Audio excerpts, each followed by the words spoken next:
ನಮ್ಮನ್ನೆಲ್ಲ ಅಗಲಿರುವಂಥದ್ದು ಸಾಹಿತ್ಯ ಲೋಕಕ್ಕೆ ತುಂಬ ನಷ್ಟ ಆಗಿದೆ. ಹಾಗಾಗಿ ಅವರ ಅಗಲಿಕೆಯ ಒಂದು ಸಂತಾಪವನ್ನು, ಶ್ರದ್ಧಾಂಜಲಿಯ ಕಾರ್ಯಕ್ರಮವನ್ನು ಕನ್ನಡ ಸಾಹಿತ್ಯ ಪರಿಷತ್ತು ಮಂಡ್ಯ ಆಯೋಜನೆಯನ್ನು ಮಾಡಿಕೊಂಡಿದ್ದೇವೆ. ಈ ಕಾರ್ಯಕ್ರಮವನ್ನು ನೆರವೇರಿಸಿಕೊಡ್ಬೇಕು ಅಂತ 87 ನೆರವೇರಿಸಿಕೊಟ್ಟಂಥ ಡಾಕ್ಟರ್ ಮೀರಾ ಶಿವಲಿಂಗ ಮೇಡಮ್ ಈ ಕಾರ್ಯಕ್ರಮಕ್ಕೆ ಅವರು ನೇರವಾಗಿ ನಾಡೋದರ ಅವರ ಪ್ರಣಾಳಿಕೆಯನ್ನು ಸಹ ಆಗಿದ್ದು ಅವರ ಬಗ್ಗೆ ಮಾತನಾಡಬೇಕು ಅಂತ ಅವ್ರನ್ನ ಕೇಳ್ಕೊಂಡಾಗ ಅವರು ಪ್ರೀತಿಯಿಂದ ಹೋಗಿ ಇಲ್ಲಿರುವುದು ಆಸೆ.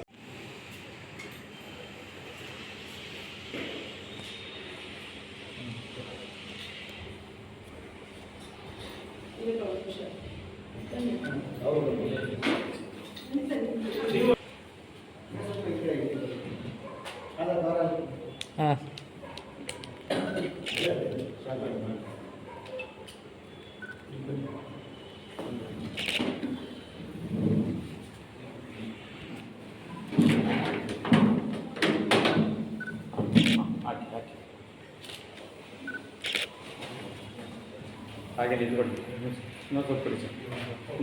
ನಷ್ಟ ಅಂತಲೇ ಹೇಳಬೇಕು.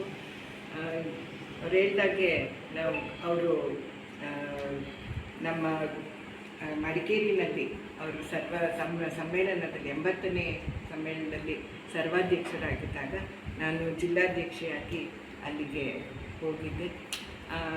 ಆಗ ನನಗೆ ಅವರ ಸಂವಾದವನ್ನು ನಡೆಸ್ಕೊಡ್ತಕ್ಕಂಥ ಒಂದು ಅವಕಾಶವನ್ನು ಕೊಟ್ಟರು. ನಾನು ಅವರ ಬೇರೆಯವರು ಪ್ರಶ್ನೆಗಳು ಕೇಳೋದಕ್ಕೆ ಮತ್ತು ಅವರು ಉತ್ತರ ಕೊಡೋದಕ್ಕೆ ಮಧ್ಯದಲ್ಲಿ ನಿರೂಪಕರಾಗಿ ಸಂವಾದವನ್ನು ನಡೆಸ್ಕೊಟ್ರು. ಸೊ ಆಗ ಅವರು ಹೇಳಿದ ಒಂದು ಮಾತು ನನಗೆ ಯಾವಾಗಲೂ ಜ್ಞಾಪಕ ಇರುತ್ತೆ. ಅದೇ ಅವ್ರು ಹೇಳಿದರು, ಯಾವುದೋ ಒಂದು ಪ್ರಶ್ನೆಗೆ ಉತ್ತರಿಸ್ತಾ ಅವ್ರು ಹೇಳಿದರು, ಎಲ್ಲ ದೊಡ್ಡವರಲ್ಲೂ ಒಂದು ಮಗುವಿನ ಮನಸ್ಸಿದೆ ಅಂತ ಹೇಳಿದರು. ನಾವು ರೈಲು ಹೋಗ್ತಾ ಇರೋದನ್ನು ನೋಡಿ ಮಗು ಎತ್ಕೊಂಡಿರೋರು ಅವ್ರ ತಂದೆ ಹೇಳ್ತಾರೆ, ನೋಡಿ ರೈಲು ಹೋಗ್ತಾ ಇದೆ, ಚಪ್ಪಾಳೆ ಹೊಡಿತಾರೆ.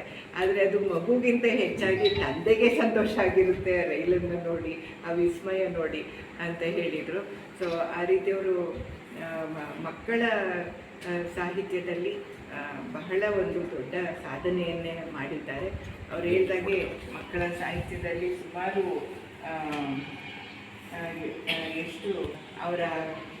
ಎಷ್ಟೋ ಕಾದಂಬರಿಗಳು, 4-5 ಕಾದಂಬರಿಗಳು ಸಿನಿಮಾಗಳಾಗಿದೆ. ದೀಪ ಮತ್ತು ಇನ್ನೊಂದು ಕಾಡಿನ ಅದೆರಡು ಕಾಡಿನ ಬೆಂಕಿ ಇರ್ತಾರೆ. ಹಾಗಾಗಿ ಅವರು ಜೋಗ್ ಫಾಲ್ಸ್ ಬಳಿ ಲಿಂಗನಮಕ್ಕಿ ಅಣೆಕಟ್ಟಾಗುವಾಗ ಅಲ್ಲೇ ಇದ್ದಂಥವರು. ಹಾಗಾಗಿ ಅವರಿಗೆ ಅಲ್ಲಿನ ಜನಗಳ ಒಂದು ನೋವು, ಕಷ್ಟ, ನಷ್ಟ ಎಲ್ಲವೂ ಕೂಡ ಬಹಳ ಚೆನ್ನಾಗಿ ತಿಳಿದಿತ್ತು. ಅದಕ್ಕೆ ಅವರು ಮುಳುಗಡೆಯ ಬಗ್ಗೆ ಬಹಳಷ್ಟು ಕಥೆಗಳು, ಕಾದಂಬರಿಗಳು ಮತ್ತು ಇದು ಅವ್ರಿಗೆ ಬಾಲ ಸಾಹಿತ್ಯ ಪುರಸ್ಕಾರವರೆಗೂ ಕೂಡ ಮುಳುಗಡೆಯ ಬಗ್ಗೆ ಮಕ್ಕಳಿಗಾಗಿ ಬರೆದಂಥ ಒಂದು ಕಾದಂಬರಿಗೆ. ಜೊತೆಗೆ ಅವರು ಮುಳುಗಡೆಯ ಕವಿ ಅಂತಲೇ ಅವ್ರನ್ನ, ಲೇಖಕರು ಅಂತಲೇ ಅವ್ರನ್ನ ಹೇಳ್ತಿರ್ತಾರೆ. ಸೊ ಹಾಗೆ 75 ಕಾದಂಬರಿ, 6 ಚಾರಿತ್ರಿಕ ಕಾದಂಬರಿಗಳನ್ನು ಕೂಡ ಅವರು ಬರೀತಾರೆ. ಜೊತೆಗೆ ಅನೇಕ ಪ್ರತಿಭಟನೆ ಹೋರಾಟಗಳಲ್ಲೂ ಅವರು ಭಾಗಿಯಾಗಿರ್ತಾರೆ. ಮತ್ತು ಅವರು ಹೇಳಿದಾಗೆ ಅವತ್ತು ಕೊಡಗಿನ ಒಂದು ಜನರು ಏನು ಹೋರಾಟ ಮಾಡ್ತಿರ್ತಾರೆ, ಸೊ ಅದರ ಬಗ್ಗೆ ಅದರಲ್ಲೂ ಕೂಡ ಅವರು ಅದನ್ನು ಹೇಳಬೇಕು ಅವರ ಭಾಷಣದಲ್ಲಿ ಅಂತ ಕೇಳ್ಕೊಂಡಾಗ ಅವರು ಅದನ್ನು ಹೇಳ್ತಾರೆ, ಅದರ ಬಗ್ಗೆ ವಿರೋಧ ವ್ಯಕ್ತಪಡಿಸ್ತಾರೆ. ಅವರ ಜೊತೆಗೆ ಆ ಒಂದು ರೈಲ್ವೆ ಮಾರ್ಗವನ್ನು ಬದಲಾಯಿಸಿದಾಗ, ಆಮೇಲೆ ಕಾಗೋಡು ಚಳುವಳಿ ಅಂತ ನಡೆಯುತ್ತೆ ಅದರಲ್ಲಿ, ಮತ್ತು ಅವಾಗಲೇ ಶರಾವತಿ ನೀರನ್ನು ಬೆಂಗಳೂರಿಗೆ ತರಬೇಕು ಅನ್ನೋ ಒಂದು ಪ್ರಯತ್ನದ ವಿರುದ್ಧ ಕೂಡ ಅವರು, ನಮಗೆ ಇಲ್ಲಿ ಜಾನುವಾರುಗಳಿಗೆ ನೀರಿಗೆ ಕಷ್ಟ ಆಗಿದೆ, ಅಂಥದ್ರಲ್ಲಿ ಇದನ್ನು ಬೆಂಗಳೂರಿಗೆ ತಗೊಂಡೋಗೋದು ಕಷ್ಟದ ಕೆಲಸ, ಇದನ್ನು ಮಾಡಬಾರ್ದು ಅಂತ ಹೇಳಿ ತಮ್ಮ ಅಭಿಪ್ರಾಯ ಕೊಟ್ಟಂಥವ್ರು. ಅವ್ರನ್ನ ಆ ಸಂದರ್ಭದಲ್ಲಿ ಅವ್ರ ವ್ಯಕ್ತಿತ್ವವನ್ನು ಪರಿಚಯ ಮಾಡಿಕೊಳ್ಳುವ ಒಂದು ಅವಕಾಶ ಸಿಕ್ಕಿತ್ತು. ನನಗನ್ಸುತ್ತೆ ಬಹುತೇಕ ಸಾಹಿತ್ಯ ಸಮ್ಮೇಳನದ ಸರ್ವಾಧ್ಯಕ್ಷರನ್ನ ಆಯ್ಕೆ ಮಾಡುವಾಗ ಯಾವುದಾದ್ರೂ ಒಂದು ವಿವಾದಗಳು ಸೃಷ್ಟಿಯಾಗ್ತವೆ. ಆದರೆ ವಿವಾದನೇ ಇಲ್ಲದ ಹಾಗೆ ಆಯ್ಕೆಯಾದಂಥ ವ್ಯಕ್ತಿತ್ವ ಇವರು. ಯಾಕೆ ಅಂದರೆ ಅವರ ವ್ಯಕ್ತಿತ್ವನೇ ಆಗಿತ್ತು. ಯಾರು ಈಗಾಗಲೇ ಜನರ ನೋವಿನ ಪರವಾಗಿ ಅವರು ಸಾಹಿತ್ಯವನ್ನು ರಚನೆ ಮಾಡಿದಂಥವ್ರು. ಯಾರು ಹೆಚ್ಚು ಜನಮುಖಿಯಾಗಿ ಕೆಲಸ ಮಾಡಿರ್ತಾರೆ ಅಂಥವರು ನನ್ನ ದೃಷ್ಟಿಯಲ್ಲಿ ವಿವಾದಕ್ಕೆ ಒಳಪಡಲ್ಲ.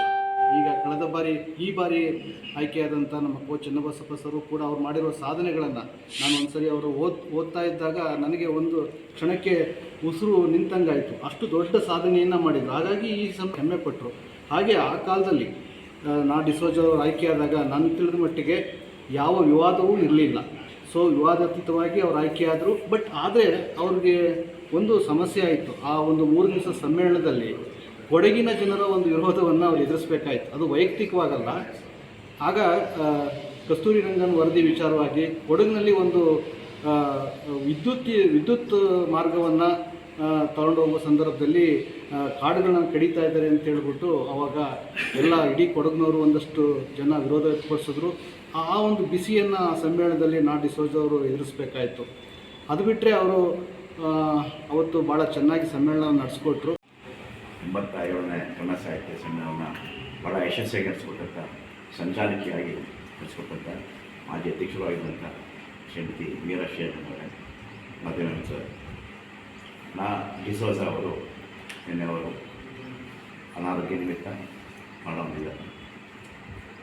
ಸುಮಾರು 65 ವರ್ಷ ನನಗೆ ಅಂದರೆ ಕೆ ಟಿ ಬರೋದವರು ನಾನು ಅವರ ಮನೆಗೆ ಹೋಗಿದ್ದು.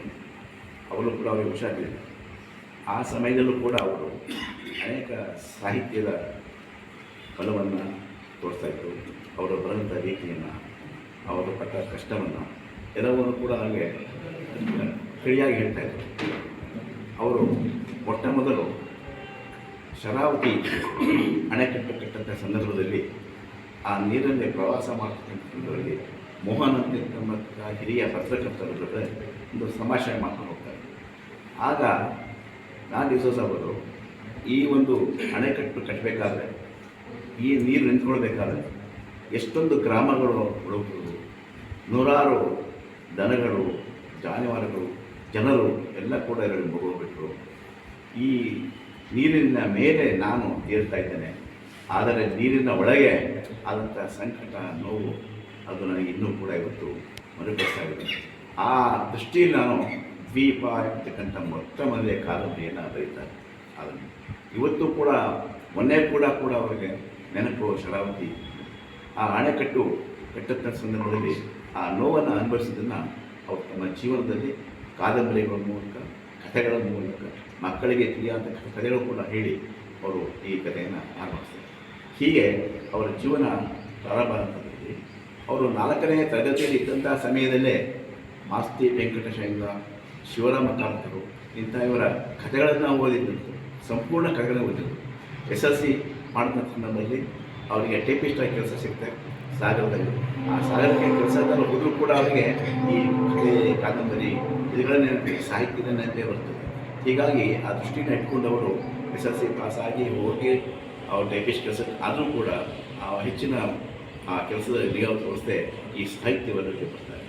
ಸುಮಾರು 88 ವರ್ಷ ಆದಂಥ ಅವರು ಅನಾರೋಗ್ಯದಲ್ಲಿ ಆ ಕಾಲಕ್ಕೂ ಕೂಡ ಅವರ ಮಾಡಿದ ಸಾಹಿತ್ಯ ಸೇವೆ, ಸೃಜನಶೀಲವಂತ, ವೈಚಾರಿಕವಂತ ಅವರ ಕಾದಂಬರಿಗಳಾಗಿ, ಕಥೆಗಳಾಗಿ ನನಗೆ ಇವತ್ತು ಕೂಡ ಲಭ್ಯ. ಅದನ್ನು ಬಹಳ ಜನ ಓದಬೇಕು, ಮಕ್ಕಳು ಕೂಡ ಓದಬೇಕು. ಮಕ್ಕಳಿಗಾಗಿಯೇ ಬರ್ತಕ್ಕಂಥ ಸಾಹಿತ್ಯ 48 ಕಥೆಗಳನ್ನು ಮಕ್ಕಳಿಗಾಗಿ ಬರೆದಿದ್ದಾರೆ. ಸುಮಾರು 3,000 ಲೇಖನಗಳನ್ನು ಅವರು ಪ್ರಕಟ ಮಾಡಿದ್ದಾರೆ. ಇಂಥ ಒಬ್ಬರು ಲೇಖಕರು ನಮ್ಮನ್ನು ಬರೆದಿರ್ತಕ್ಕಂಥದ್ದು ಬಹಳ ದುಃಖಕರ ವಿಚಾರ.